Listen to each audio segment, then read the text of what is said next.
Well, I'm now talking to Jim McBride, the technical leader for Ford's autonomous vehicle project. Jim, we have this vehicle behind us. What is Ford actually showing at CES 2016? So what we brought with us today is one of our research and development vehicles. And this is sort of a workhorse that we develop new algorithms and hardware on. Right. And what's being shown on the vehicle display above is the data coming off of one of the sensing modes called LiDAR. And with the LiDAR sensors, we take about 3 million range measurements a second, from which we create a full 3D map of the world around you. Right. And that's on display in the monitor, and people are over there trying to find themselves in the crowd. And I'm afraid we were doing that as well, waving and so on. But the point being is it illustrates to the non-user of the vehicle that it has a complete 360-degree awareness around it, and we can understand the environment that we need to plan a safe path through.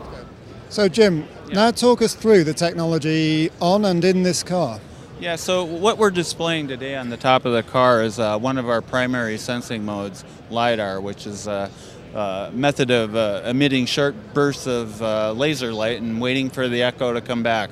And from that, we reconstruct a 3D view of what's around the vehicle. Now, this is a research and prototype vehicle, and you see 4 LiDAR units on the roof that are being stitched together. And it's a bit of an overkill, and right now these units are primarily designed for mapping, so they have a huge field of view. I don't typically see cars floating 20 degrees above the horizon, and you probably don't either.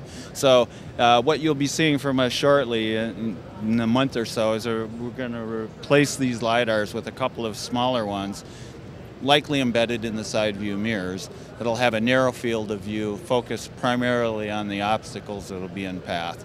And so the roof rack will go away and the car will look even more production-like. A little more integrated. Yeah, a little bit more. So let's move around, shall we? Sure.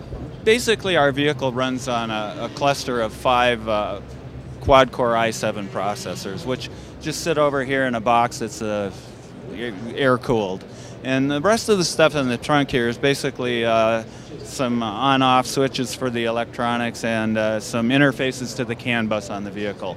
So we send messages directly to the CAN bus to actuate the throttle, steering, and brakes, and anything else that's moving around on the electrical architecture. The only other thing in the trunk really here is a gigabit Ethernet network and an inertial nav unit. And the inertial nav basically is a set of gyros and accelerometers. And what's not apparent to the user is as we move down the road, the car does pitch, roll, and yaw.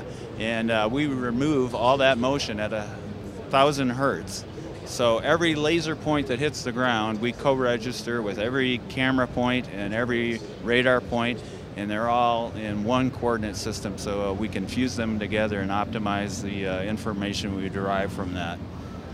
This is creating a vast amount of data, presumably. How do you manage that? It is creating a lot of data, but in the scheme of things, it's not as much as you might think. Right. Our HD TVs, for example, generate more data than the LiDAR off the car. Okay. That being said, we also have some pretty HD cameras on the car, so it's very useful, however, because every time we turn the car on and we drive, we record all that data. And if we find something that we'd like to make an improvement on, we can just replay the data in simulation and find out if the algorithms are better or worse. Okay. So it's really fantastic that way. When will these cars be on the road? Yeah, of course, everyone asks that question. Right? I'm afraid I'm the same as everyone else. Yeah, and I think it's a fair statement to say that the underlying technologies that enable all of this should be fairly robust and reliable in the next 4 to 5 years. 4 to 5 years, that's pretty soon. So when will you see a vehicle on the road? It'll depend on what the use is of that vehicle. And one can imagine using an autonomous vehicle or the technology in one for a broad range of things. Everything, from mobility solutions in the urban city to fleet services, maybe shared vehicles or fleet taxi services, platooning for fuel economy, all the way up to personal use like this vehicle represents. And I think each of those use cases will come out at a different time based upon the business model and where they're deployed. And will we see multiple different versions of this type of autonomous vehicle on the road, or do we expect that it'll become a global standard that will be adopted by all manufacturers? I really don't know the answer to that, and I don't think it's easy to predict. One of the things that we are waiting for to be technically ready is for the supply chain to catch up to the needs of the autonomous vehicles. Yeah. And that not only includes the hardware, but it includes some of the infrastructure, such as maps and things that are enablers for this technology. So there is a void there that people need to step into and help speed up the process. So I don't know that there's a definitive answer to your question. No, and I guess it's going to be complicated because this is a technology, this is a concept that is very much governed by global regulation as well, which can change from country to country. So you can't just roll out something like this vehicle across the world. It's got to be approved everywhere, I guess. Yeah, and you bring up an interesting point there. Every place is different, and I mean, we could take China as an example. I mean, we can't even map in China right now. So No.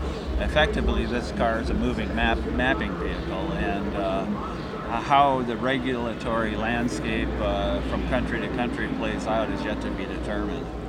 And can you see Ford cooperating closely with companies outside of the automotive industry? I'm obviously thinking of companies like the Googles and Amazons and so on, partnering basically to expand this type of concept? Well, I think it's... You don't have to name names. No, but I'm not going to name names, but I think it's fair to state that there are a lot of potential use cases for all of these new technologies, and not all of those use cases will be core to a particular company's business.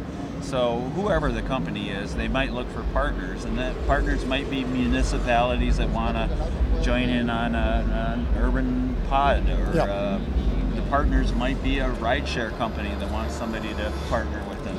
I think there are conversations going on left and right between everyone around the world, and we just saw in the news this week GM and Lyft make an announcement. So Yes. I don't think it's unreasonable that people should cooperate where it makes sense and maintain their core business where it makes sense. And there'll probably be a wide mix of that sort of thing. Okay.